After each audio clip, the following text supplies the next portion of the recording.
intimate group. I get be the fortunate one with the first program also between you and the cocktail lounge, which starts at right after we're done here, right? So I'll be sure I take all 3 hours of the allotted time tonight, okay? All right. But introduce myself. Any Guardians out there?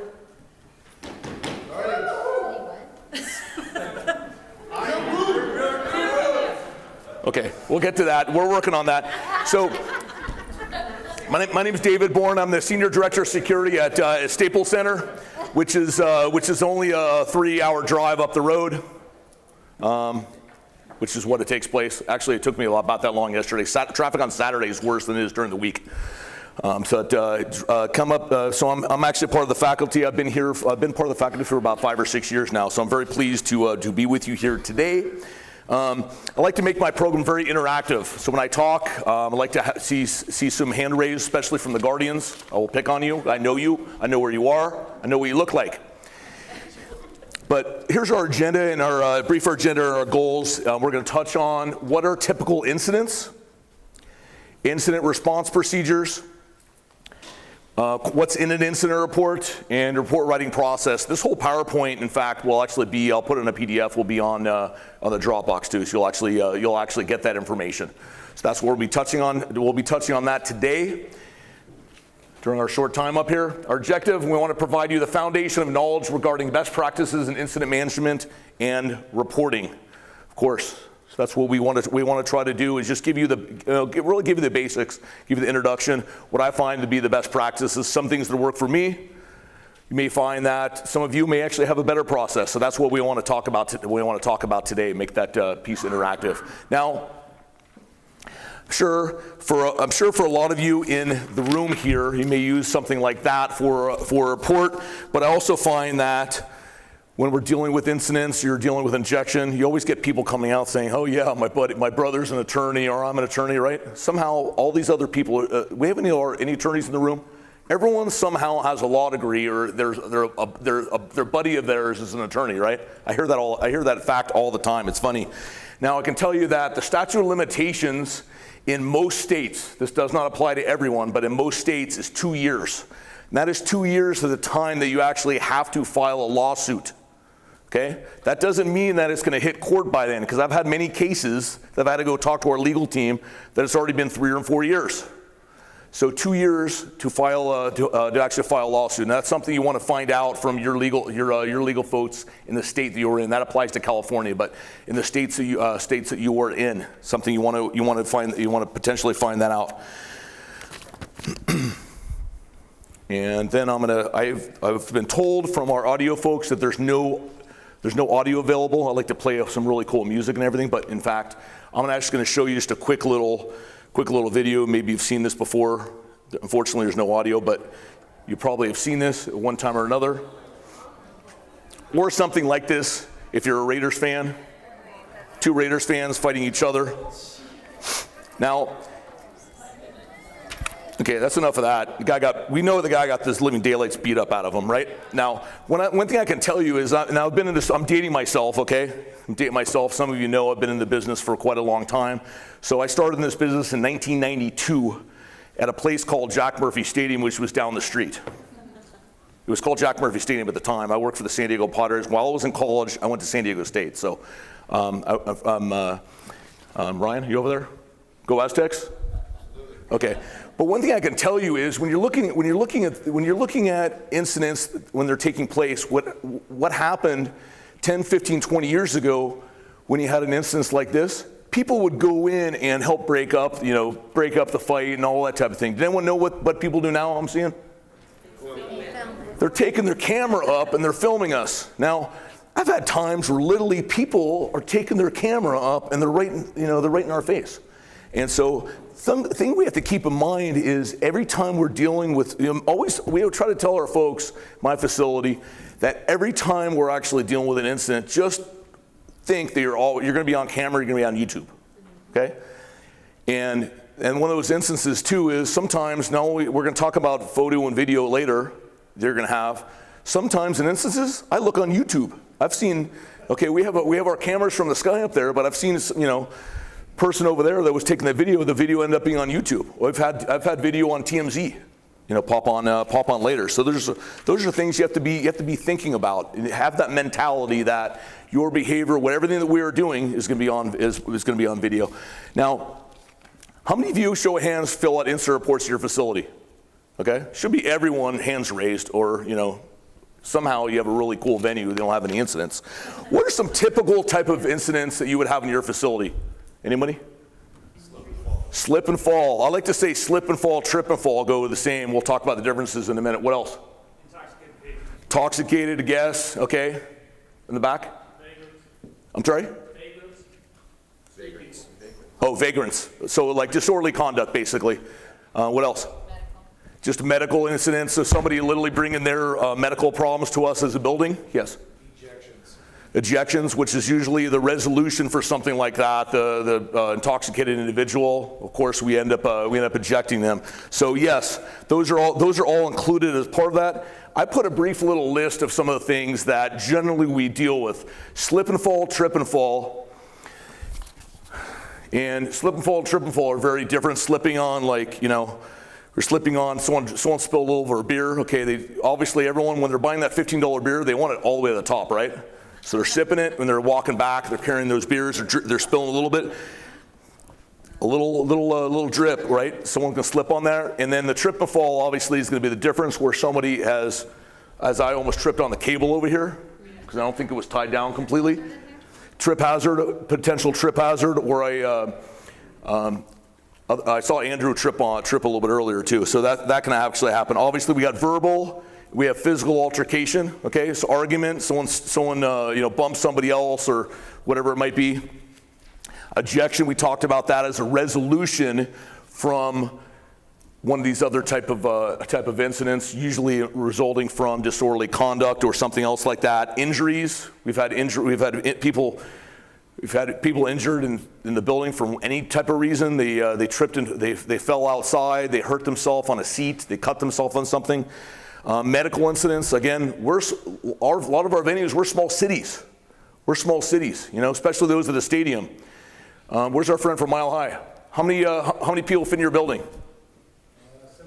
76,000. So that's going to be larger than some of the cities we live in, right? So you're a small city. In fact, you know what? To some degree, we're medical services for a city, right? For a hospital potentially. So property damage and theft. I've seen the property damage. I've seen people upset about something. I've seen some guys punch the wall, put a hole in the wall because they weren't happy with the way the vent was going or whatever it might be. People stealing. We've had anyone not have any thefts in their building? Okay, right? Something getting stolen from their team store. And then venue emergency, that could take place of any natural disasters, human-made disasters, fire, those types of incidents. And I can tell you that for the majority of our facilities, slip or trip and fall are the majority of claims in most of our venues. Anyone agree otherwise? Normally that's the case. If you're in a performing arts theater, convention center, you probably have carpets. People are going to slip and fall a little bit less. But generally for stadiums, arenas, your slip and fall, trip and falls are going to be the majority of your claims that you actually have in your venues. So what to do when an incident occurs? Now, I kind of took this in a nutshell. I could probably come up with a list of like 15 different items, but the first thing we want to do when an incident occurs is assess the situation. Hint, hint, that's something you want to note for later, maybe on Thursday afternoon, possibly. We want to assess the situation. Now, assessing the situation, I'm going up, and I'm going to determine what is needed immediately. What do I need to do? Now, if it's just 2 security officers walking in and there's 10 guys in a big fight up in the stands drinking too much Coors at Mile High, I probably need more assistance with that, right? 2 guys are not going to go and break up a fight of 10 people. So what do I need? Do I need extra assistance? Do I need backup? Do I need a supervisor? Do I need the police? Do I in fact need first aid? Someone slipped and tripped and fell down, right? Do I need that first aid? What else do I need? Think safety first, okay? We think safety is the most important aspect of our operation. We want safety to be the most important. So also we want to try to Identify the parties. Can anyone tell me what would be identifying the parties? Who are the parties? Sorry? The witnesses? I'm sorry.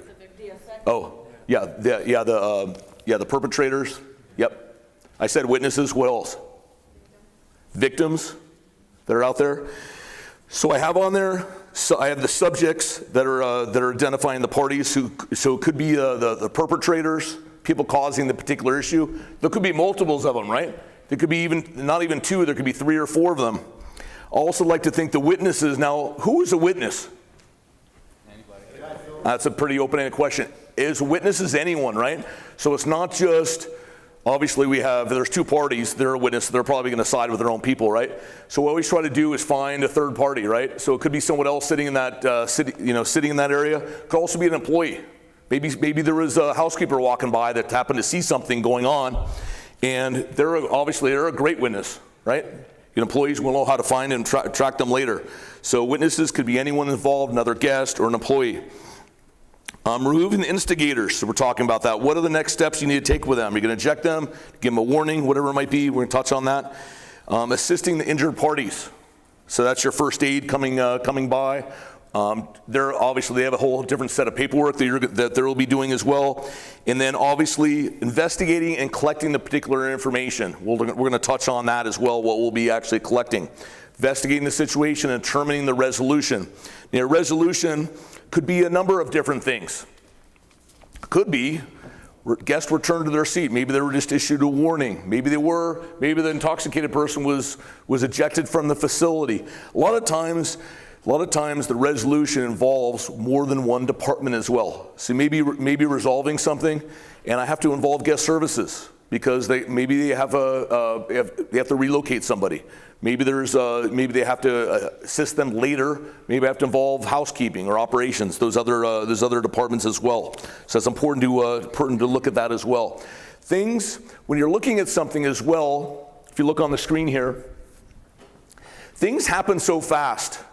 That's why if you're looking at all this, take a look at all the people in there. If you see anything taking place in there, and now look at this screen here now.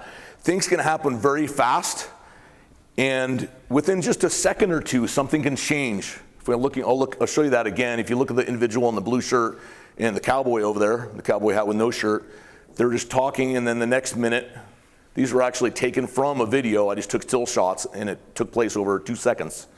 And physical altercation can take place really fast.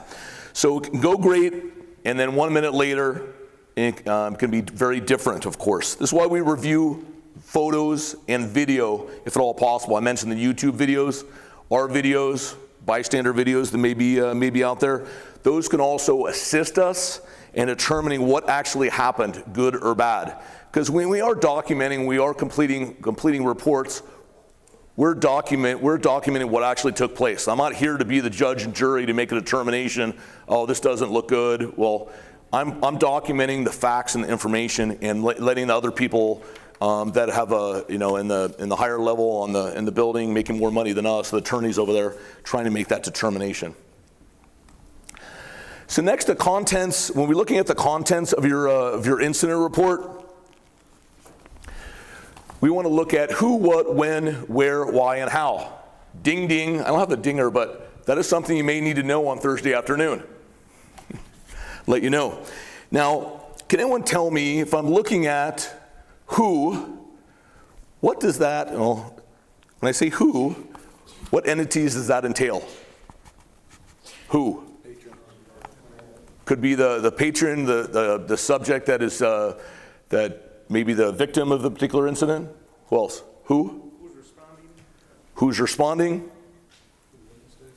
Sorry? Witnesses. So it can involve all of those as well. Names of guests, those particular individuals, witnesses, employees. One of my favorite, when I look at incident reports, and my building, we're very thorough in our reports. Sometimes every once in a while I'll see a report that said, Mike. Well, we know that it says guest service usher Mike helped out with this. Well, guest services in our building has over 200 team members that are working on a particular night. Now, Mike was walking down the concourse. Now they have to go find out that they had 7 mics working and find out which mic this was. So first and last name, that is one of my, Jenna knows that's one of my pet peeves. First and last names. So it could be witnesses, again, the who can be it could be any witnesses that were dealing with a particular situation. It could also be the person reporting.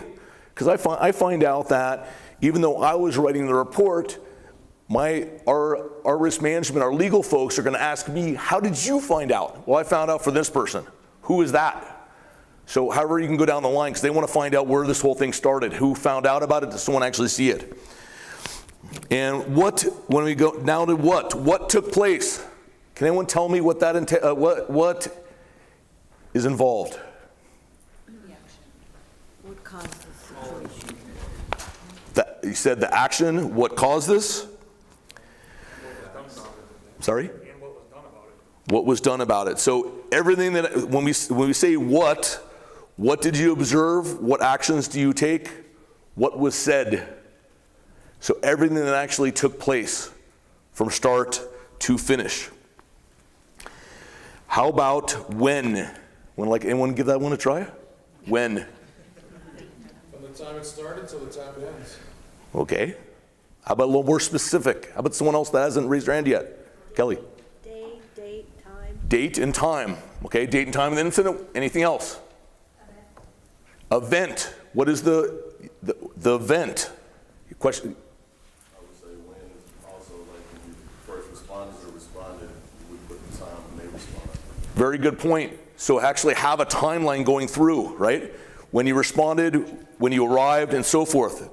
I also like to think, I know Jenna mentioned about the event. What time during the event? Okay, if we know that you were having a basketball game in your arena, you're having an NFL game, we know this is during the third period. It's good thing to, it might be a good thing to know if it's during the third period or if it was a half hour before the game started. Or if it was after the event. That can make a determination, potentially. Because you might know, that one thing you may, what would it tell you if you're dealing with an intoxicated person for an injection? Would it be a big difference if it was after the game versus if it was 5 minutes after your doors opened? What would that tell you? He came intoxicated versus possibly drinking at the venue, right? Absolutely. And how about where? Any thoughts on where? Actual location. Actual location. How about even more specific? Section, seat numbers, if it's in a seating location. I also like to think if it's in, and this actually came from some of our legal folks we've had out. They wanted to know if it was in the concourse, where in the concourse it was. Even if I say it's at aisle 3, they want to know where at aisle 3. If it's next to a concession stand, they might know that somebody had a beer and they dripped it right off the concession stand. There was something dripping off of there versus being closer to one of your, maybe the wall or one of your other doors. So that's, and then I'll touch on why. Why and how are used less. Why is only, and in some instances you may know why it happened. Now it's a very important, we'll touch on this, factual information only, but you may know potentially that you saw the person that spilled the beer, potentially. And also how did the incident happen? How long did the incident last, if that was known? Maybe looking on camera, you saw someone spill a beer, and then 5 seconds later, someone slipped and fell on it. So those are things you can look at. How long did the condition exist?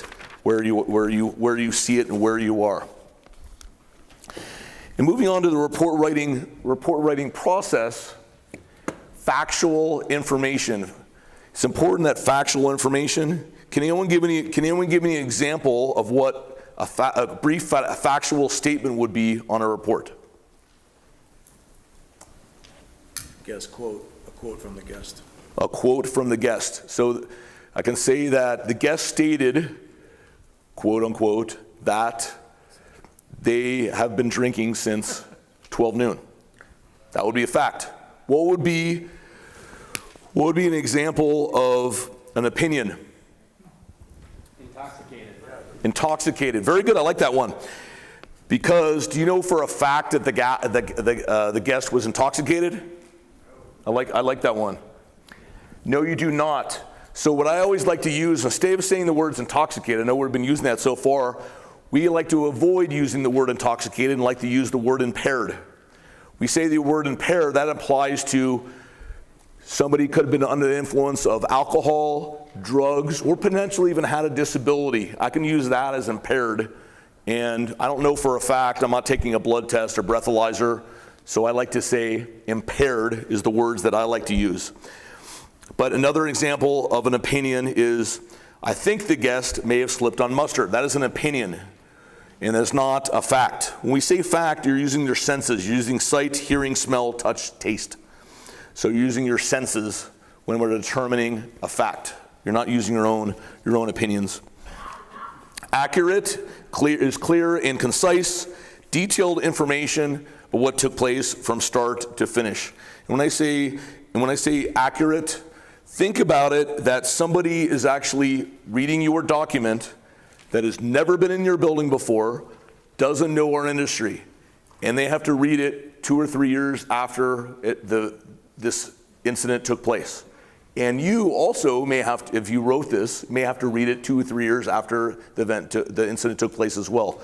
So think of it from that level. Put yourself in the shoes of somebody that's never stepped in your venue. Can they read it? And can they read it so it is accurate and clear and concise? Writing something in the first person, I've talked to some, I know some venues out there have done it in a third person or somewhere else. And I can tell you that your attorneys, your legal teams, I would check with them. They're going to ask that it's in the first person. And that could be by saying, I, David Bourne, Senior Director of Security at Staples Center, observed Amanda Smith slip and fall on the ground. It's not you, it's someone else. Versus if you write in the third person, and if you, I actually grew up in Northern California, so Ricky Henderson, baseball player, he would talk about himself in the third person. So he would say, Ricky does this, Ricky does that. It's much more difficult to follow a report if you're actually writing in the third person, because the person that's reading it doesn't actually understand who, in fact, is writing that. It's much more difficult to actually understand that. So the first person, and we'll have an example here a little bit later. Chronological order, like you're writing a story. Again, imagine person on the outside, never stepping foot in your venue. I like also to look at potentially, if it works for you, guidelines or checklists, especially for something like a slip and fall, trip and fall, because you always want to follow certain types of guidelines. So if it works for you, you can always put a checklist together. So if there's a slip and fall, here's the procedure that you need to follow when you're investigating it, or when you're actually writing up a report. It could be a simple checklist on a one-sheeter, or something on your drive that you're using when you're completing a report. That could make it much easier, again, or much easier to keep things consistent in your venue. Also, use of common language, which means avoiding jargon. Now, one thing is, in certain venues you may have jargon, like in my facility. We actually call the person that's the incident commander, we call them the BMOD, B-M-O-D. Well, you wouldn't know that if you don't work in my facility. They're called the building manager on duty. And so it's important to use that common language, so if somebody is not in our facility, they would actually know what that is. So we're actually writing things out versus using abbreviations or so forth. And then KISS, anyone heard of KISS? Keep it simple, silly. Keep it simple, silly. Again, do not need to make simple statements to the point. Keep it simple, silly, of course, right? It's very important when we're actually putting this whole thing together. Now, when we're looking at, there's many different ways that you can look at, different ways to put together incident reports. And you can use something simple as a notepad, which could be a pen and paper. You can use what's called, anyone law enforcement here? Or was in law enforcement? You still you have an FI card? So some people call them FI cards or field interview cards. Could be a simple 3x5 card. that your supervisors, whoever takes information down, can keep those in their pocket, and then it can write down the basic information that when they're addressing a particular situation, and that card has all the information we're talking about, the who, what, why, and so forth, and their event, their dates, all the subject and the witnesses' information that they would have on there. So field interview cards are good, but it can even be as simple as a pad and a paper. I like to keep the little reporter book there. Tablets, some venues. Our NFL venue in Denver, do you guys use tablets? Some venues actually have specific people that are assigned to go out and address and respond to incidents. So they have incident responders. Again, we're talking about 76,000.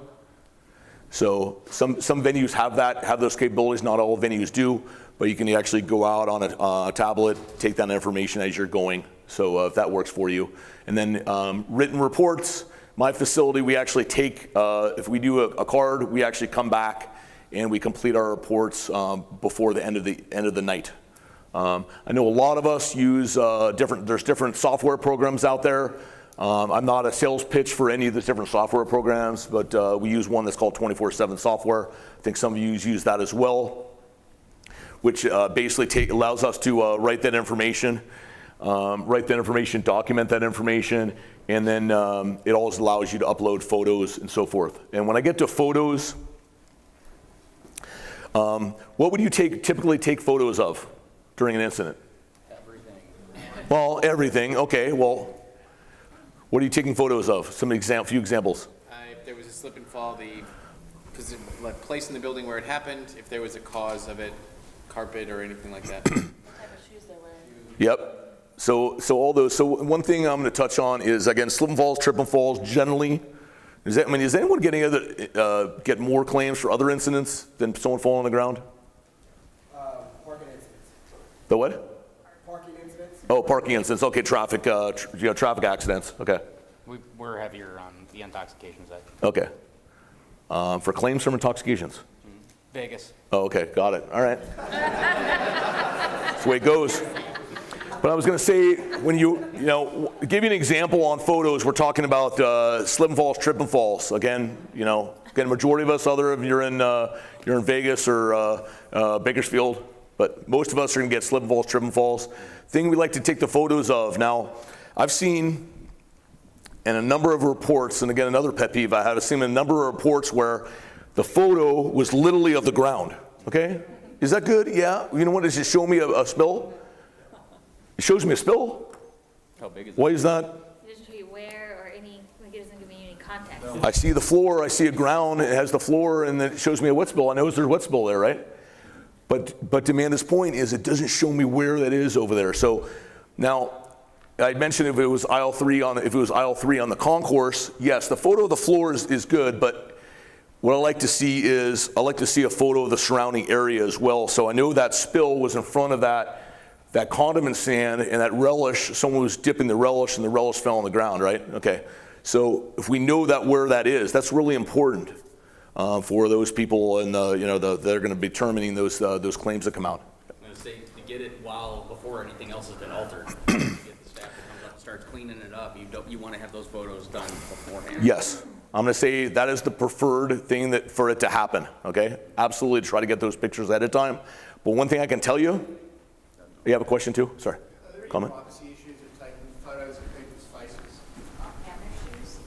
And their shoes. I'm sorry? Are there any privacy issues of taking photos of people's faces? Okay, so taking people's faces. I'm going to say yes and no. Most of I'm going to tell you in my facility, when you're taking pictures of somebody's face, we generally do not do that unless they're detained. So somebody is detained, usually in handcuffs or so forth, they're being arrested. That's our procedure normally when someone's that's taking place. I know there's some venues that will take pictures of people every time they're ejected. Does any venues do that? If you would take them every time they're ejected. Obviously, if that depends on your law in your certain state, but generally someone can say, I don't want my picture taken. Obviously, you're going to have cameras anyway, right? Some of you may have cameras, you'll get the picture anyway.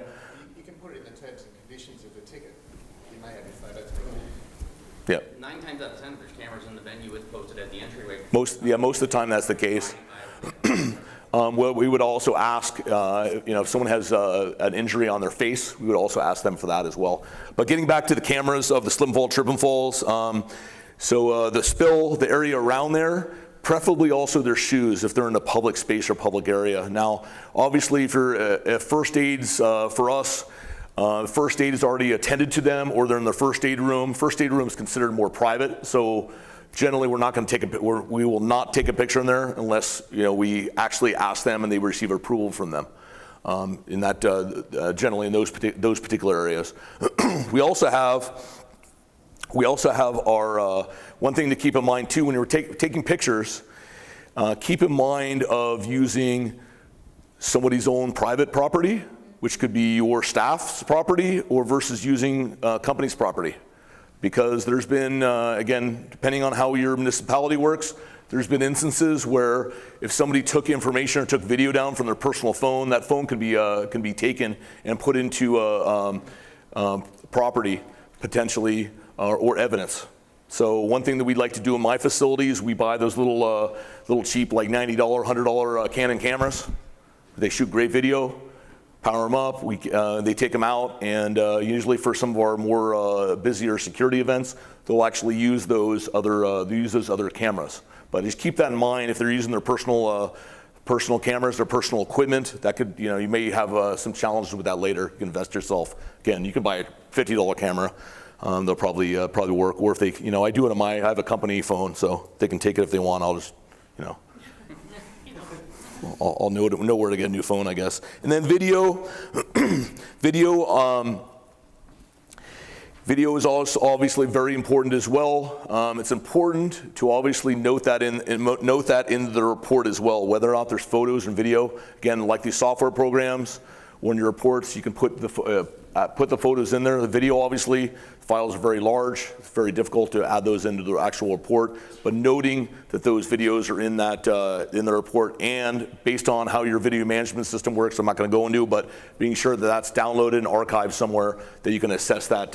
You can assess that later on, because I mean, tell you, I've had to deal with it. I've had a couple times over, a few times in my career. I've had an instance where I pull up a report, it says there's video available, I go back, attorney asks me, we need that video, and find out it wasn't downloaded, it wasn't archived. And of course, we don't keep video forever. Do you ever ask others for their video? In other words, like if you came onto a fight late into it, the people have been videoing. There has been I'm going to say a very few number of instances where that's the case. Obviously, that's the option of that person. They're shooting video. Let me tell you, we've actually run into cases where people taking video have interfered with our ability to respond to issues, and we've actually even we've talked to we've talked to legal folks. That's something you might want to consider. But for far as we're concerned in our facilities, and again, it may be different in your state, but anyone in our area that is accessible to the public can take video anywhere that they want. So if they want to take video of our entire incident, they can do so, provided it's not in a restricted area and they're not interfering with our operation. So if there's an ejection where someone became physical, their police are there, someone can take the video they want, provided they're not, again, interfering with our operation. So that's something to consider with everyone having a phone. Are you actually going to ask that witness that's actually recording? They had a great view of everything, and they may have had your staff's verbal contact recorded. Do you, as an operation, do you up and ask them if you could actually retain them? Yes, I have in the past. We have asked that, and they have, again, based on them allowing us to have it, we have a few instances where they have forwarded that to us. They made it available to us. Are there restrictions yet in the sports and entertainment for body cam? For security officers arriving on scene with body cam? As far as I'm aware, there is not that already exists by the way. Certain video management systems. I'm not going into physical security. Tablets, that's Yeah. one of the first thing that they train you. Yeah, I'm not going into touching really on physical security systems. There are like lapel microphones. There's ones that are body cams that contain that information. There's some cameras that can work directly in your video management system, but as far as I'm aware, there's no restrictions on doing that. It's mainly internal, and that's something obviously to consider. There's a lot of, there's upsides and there's downsides to all those types of things. I think it used to be in the UK for at least pre-2011 when I was at the private security, so they got pretty strict data privacy rules over there. Really effective. Yeah, a lot of it would come down to how is that data collected, how is it maintained, where does it go? There's a whole host of information to look at, but we can save that for we can touch on more at the after 7 o'clock, right? So a lot of other things to consider is who writes reports. Just a couple of you, who writes reports in your facility? Anyone can? Security can. Usually what I do is I have my part-time staff write a written report, and then I'll come in, put it into a software type program. So that's something to consider, because whoever writes the reports should receive training, specific report writing training. Now I can tell you and again, it could vary. It could work in our facility at Staples Center. We only have our security supervisors probably write 98% of the reports. We have some guest service supervisors may write 2%. And it's only the supervisor team that we do, because we have a specific incident report writing training that's a couple hours that they actually go through on how to actually do it, because that's important. Obviously, the biggest challenge is being sure that they're actually doing it accurately and correctly, right? Versus you don't want to send out a report to your general manager and it's not written very well, right? So being sure that they're actually receiving specific training. Who proofreads the reports? Is it a supervisor? Is it a manager? Is it your department head? Who proofreads those? I actually even had one recently in my facility that I was reading actually before the report was sent out. I'm glad I read it, because it wasn't written very well. So I sent it back to the manager for an event last week, and wasn't proofread correctly. And obviously everyone is going to have a little bit of different levels of their writing skills, right? Some of them may not have very good writing skills at all. Some of them may have excellent writing skills. I'm not pretending I have the best one either. So that's important as well. Involving your risk management team. Now I know some of us are small buildings, some of us are larger venues. All of you that are going to have some sort of risk management, whether or not it's one person, maybe it's outside legal counsel, I would highly recommend you get them involved. Find out what are they looking for. Maybe they can come. I'm going to say over the last probably once a year, actually the last few years we've had them out almost once a year, and they've actually talked to our folks doing the reports. They said, this is what we're looking for. And again, they don't know your building, but they actually receive all the reports and they're actually reading them. Again, as that person that's never really sat foot in your building. What information do they need? What is really important? What information do they want left out? A lot of things we're talking about today. So involving them is important. Your report distribution. Who receives reports in your venue? Important to look at that. Is it all of your management team? Is your general manager? Is it your risk management people, your outside legal counsel? Who receives those reports? Because those are internal documents. Again, depending on what your legal folks, your risk management people are telling you, those are internal documents. We do not release them to anyone outside the organization. And a lot of times, even if you're actually under a lawsuit, a lot of times your legal folks don't want to release it to them either.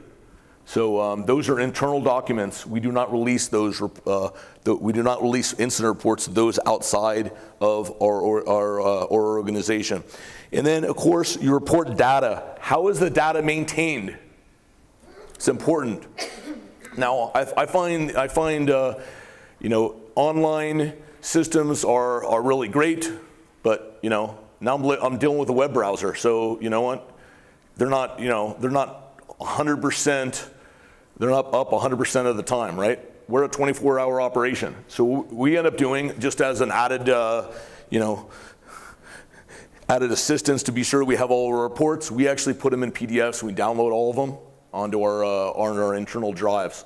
So how you're maintaining that data should have a policy procedure relating towards that. Even if you're doing a written report, even if you're writing it on a piece of paper, how are you actually maintaining that? How are you maintaining that data? What are you doing with it? Who does it go to? How are you keeping it? Are you keeping it in a file? You download it, you scan it, wherever it goes. That's important to have a policy relating towards that as well. And then also, I did want to, before we kind of wrap up here, I did want to share a sample report that I actually wrote not too long ago, actually a few days ago, because in the past years we've actually had feedback that says I want to see a sample report. So if you look on, if you actually go on the Dropbox too, I put the sample report on here. And again, always writing in the first person. So I'm going to read this to you, what I have. On Sunday, March 10th, 2019 at 19:30 hours, again, we use 24-hour time frame, as many of you do. During the STAR convention, I, Boyd Bankleman, security manager at Acme Center, was contacted on the concourse at aisle 1 by usher Barry Stanford. Barry's not in the room, by the way. Regarding a guest slip and fall at aisle 3 on the concourse. I immediately responded to aisle 3, arriving at 19:31 hours, where I observed a guest, later identified as Clara Culpepper. Kevin, you remember Clara? Later identified as Clara Culpepper on the ground in obvious pain. Culpepper stated that she had pain in her right ankle and requested first aid.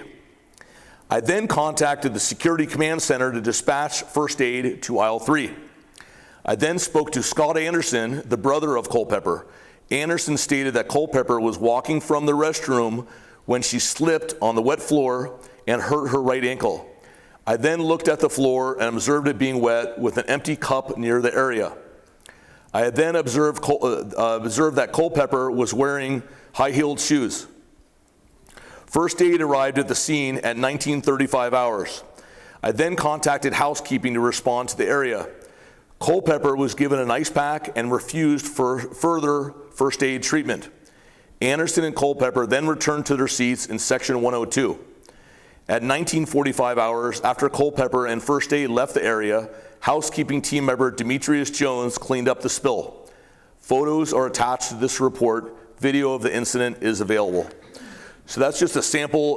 That's a sample incident report. The way that I think is best practices in writing reports, writing in first person. Hopefully you got a sense, a picture in your mind of what actually took place from start to finish in first person, utilizing the facts, the information that I saw with my senses as I was responding to a particular situation. And those are things, of course, I'm using the first and the last names rather than just saying Mike, because there were 7 Mikes working that particular night. And I always like to think, and I still like seeing this, is that if things for us were so easy like this, that we could direct all the people that were going to cause problems to the left in the areas where fighting were allowed, and all the good people could go to the right, because we could send a lot of our resources over to that particular area where the bad people were located, correct? All right, and I'm happy to answer any questions or any other discussion points that they may have. Yes. Sorry, I have a couple. What Sure. do you do when people don't want to give you their name? They are not required, unless they are being detained, at least in our area, unless they're being detained, they are not required to give their information, and that does happen from time to time. And we would write it in as a person declined to state their name. That does happen. And then my next question is, Does anyone do anything different? Sorry, if someone refuses to give their information? I was going to say, we just do fairly detailed, like 50-something female blonde hair or whatever. Description? Because then it's pretty likely you can match them up. Yeah. Yeah, we keep them because they could call back within the 2 years. And that has happened. You know, section row and seat, sometimes your ticket office can look them up. And potentially, if they refuse to give their name, they may still give their seating ticket, right? They may give their ticket or seating location. Can always, yeah. So that's a good point. Another question? Yeah, so back to the photos and the shoes. We can talk Do about you take every trip and fall, men, women, doesn't matter what kind of shoe they're wearing? Do I take a picture of them? When you're taking, you said you take on trips and falls, you try to take pictures of shoes. Do we get them? Do we get them? Gender equal? Do we get them every single time? I'm going to say no, we don't. But it is preferred that we do, and it would be with any trip or slip and fall Even the high heel preferred. shoe, I mean, you can have a high heel stiletto, you can have Correct. a platform, you can have lots of different. Kevin has that point to that. To your point, men's leather shoes, dress shoes. Very slippery. All right, all the knotted heads, they're just slippery. My daughters are famous for their sketches, but when they get smooth on the bottom, they're like ice skates. So, yeah, if you somebody has slip, whatever they're wearing, no matter their gender, sorry. You're good on the microphone. Yeah, but I'm, all right. So what I was saying is that you should look at the shoe of everybody who slips. To me, the high heel comes into play if the heel comes into play. If it's laying there broken, to David's point, that's an observation. I saw the left heel was laying on the ground, it matched, and she said her heel broke off. But yeah, absolutely. Don't treat people differently based on, well, anything. Gender or age or the fact that they had a walker or anything like that. As a matter of fact, if I had someone who slipped on a walker, I'd start looking at those 2 tennis balls on that walker. Oh, gosh. All right. Good point. Do you have any concerns with race being on your Instagram? It's identifiable feature. No, because the police do that. Any thought? And are police in the building here? Thoughts on that? That's always put on your FI. I think you just have to make sure you're consistent with the description. Because Correct. if I look at previous incident reports, it's like you can say that, and then you describe the So same that's the thing. training, right? Yep. I mean, So it really comes down to that. Consistency is important, right? Treat everyone the same. and is that, so it would make sense to go to maybe your police department and say, what terms do you use? Because You could do that, but I would start with your risk management, your legal folks first. But that's a point you can talk to your police. I mean, I think our field interview cards are modeled after LAPD, or very close to it. So, Kevin, you have something else to Yeah, add? just real quick on descriptions. Law enforcement for years has gone from the general to the specific, and so they start with gender because that's the most general thing. Gender, race, age, height, weight, hair color, eye color. Identifying marks and tattoos if you want to get down to it. Yes. Well, the reason I asked, we just had an incident in Des Moines, Iowa, where they caught video of people stealing cars or stealing something out of cars, and they identified the male as an African American and did not identify the female. Did not give a race, and it was a big thing. Now, what the police came back and said is that the male stepped out of the car and was easily identifiable, and the female stood out and couldn't tell. But it was a big deal, so I was just wondering how Good point. we do it. That's a good point. No, quit. You said you do not share your incident reports with anyone outside. Does that include the victim and or local police departments for their investigation? So for victim, that would be absolutely not. We do not. If they actually inquire that, we direct them to our legal department. If it is the police, yes, we would, but I actually run any requests from that point, any requests for video or our reports, I still run that through our legal department just so they're aware of it. It's more of an FYI for them, but I give anything to our police.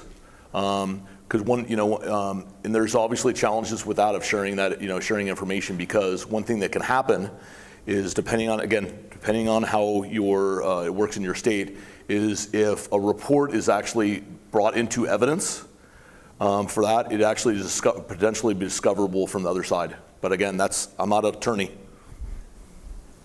So you talked about writing from the first person, but what if the person really gets there after everything and they're collecting information?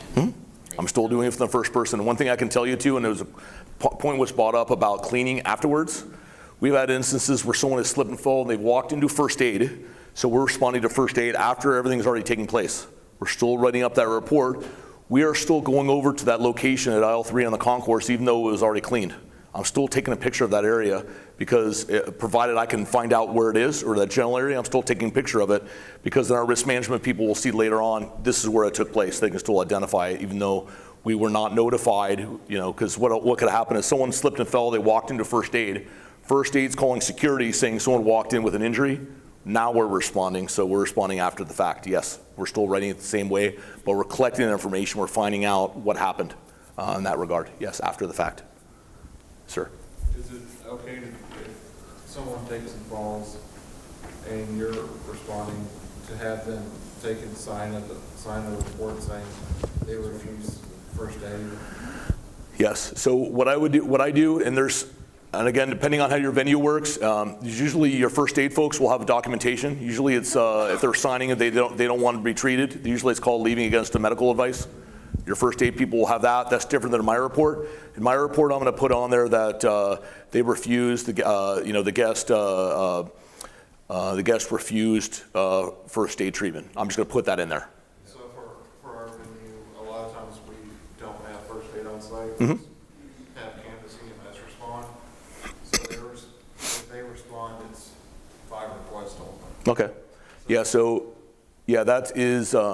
If there's something that your risk management people want to sign, that's obviously your facility. I don't think there's run that through your folks. I don't think there's a concern with that per se. Yes, sir. You mentioned maintaining data. How many years is required for that? He's putting up 2 years because statute of limitations 2 years. Yes, unless they're a juvenile. If they're a juvenile, it is 2 years after they turn 18. So if they're 2 years old, you're holding that for 18 years. From what I understand, well, again, you have to go talk to your legal folks because what I also understand it's potentially 2 years after someone was determined they found out they were injured, right? But yeah, that is the case. In my facility, we keep all information, all reports from the start of time. We do not shred anything. I've asked our legal folks. He said, my building's been for 20 years. We have it in boxes in an offsite warehouse somewhere. We're keeping all documentation. We're not destroying anything. Just they want to keep it because you never know way things happen. So it's just there's not is there a downside to it? You got a few extra boxes laying around, or you have it on the computer. So, and the same thing with video that we've downloaded. That's gonna be the same thing. We'll maintain that. Other question? So I've heard everybody ask about if they don't want to give your name or anything. So if someone trips and falls on the escalator, you saw it, you're like, oh my God, are you okay? And they're like, I'm fine. And you're like, see, they really went down hard. And they're just walking away from you. You're like, okay, you're trying to get some information, and they're just like, I don't want to talk to you, and then they just go away. So. Any suggestions? So, as experience for, now granted, I'm Vegas. Everybody is you can use certain things to your advantage depending on the circumstances. If they clearly cannot take care of themselves, you can use that as a medical concern that they need to have somebody, and usually at that point you can have medical respond and get that information for you. Or in the event of if it's an ejection or something along those lines where a significant issue has occurred, you can also have law enforcement respond, detain them on that, and then get the information back. There are multiple avenues that you can get. I would touch on that as well when Connor Fitzpatrick is going to talk about first aid response as well, because what can work as well if someone is not able to care for themselves, they do not make that decision. That decision factor of them being able to go to the hospital is not theirs. It becomes really the fire department or police department. You had your hand up first over there.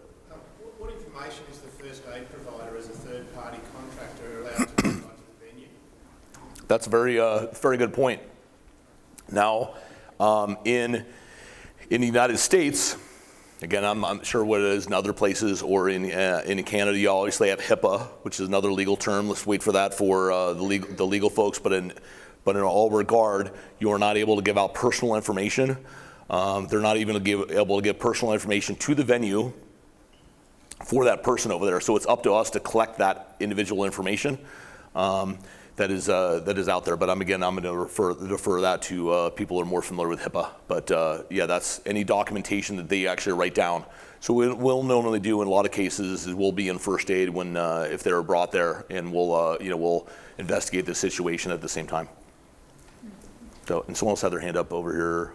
I was just gonna say if you see something and they still don't want any interaction, I think it's just important if it was something that you think could potentially turn into something, to document it. Yes. For your risk manager, just make a document that at this time, this place, this is what I saw.